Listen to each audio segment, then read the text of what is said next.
My trans and capricious little sister that I love her no matter what, but she went crazy and spits in my face in front of my girlfriend because I didn't call her little brother.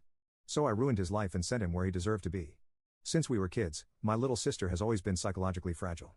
My older sister and I were very careful with her because we could see that she was more fragile than us, as did our parents. She's 2 years younger than me and 4 years younger than my sister.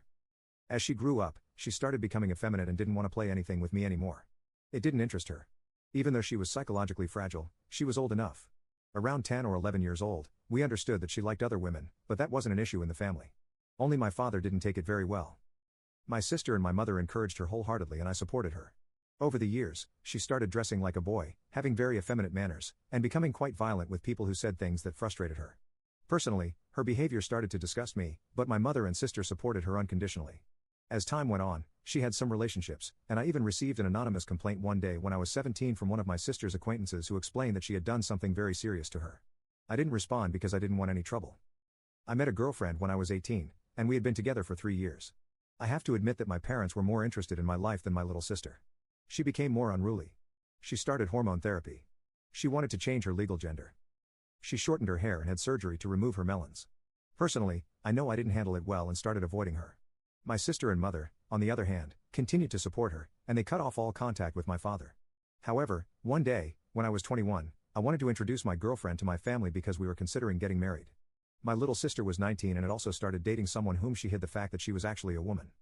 Apparently, she hadn't been in a relationship yet, but they occasionally kissed. I found out through my sister, and obviously, I didn't talk to her more than once or twice every 2 months.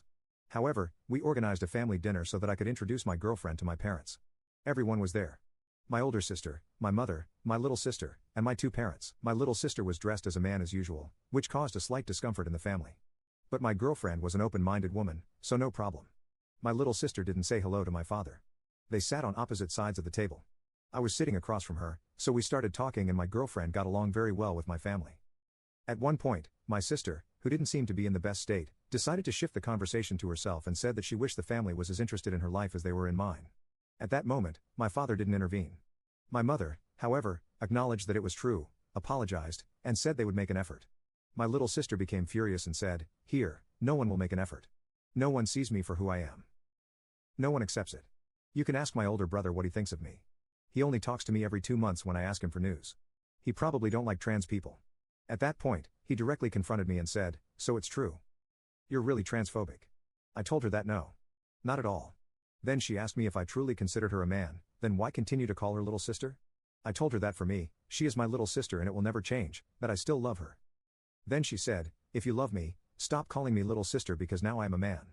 I told her no. She is not a man. She will never know what it's like. She will never be able to give birth. She has the bone density of a woman, and there's nothing she can do about it.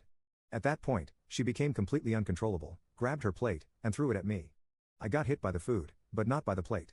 After that, she went even crazier and did the unthinkable. You can check if there is a part 2 by clicking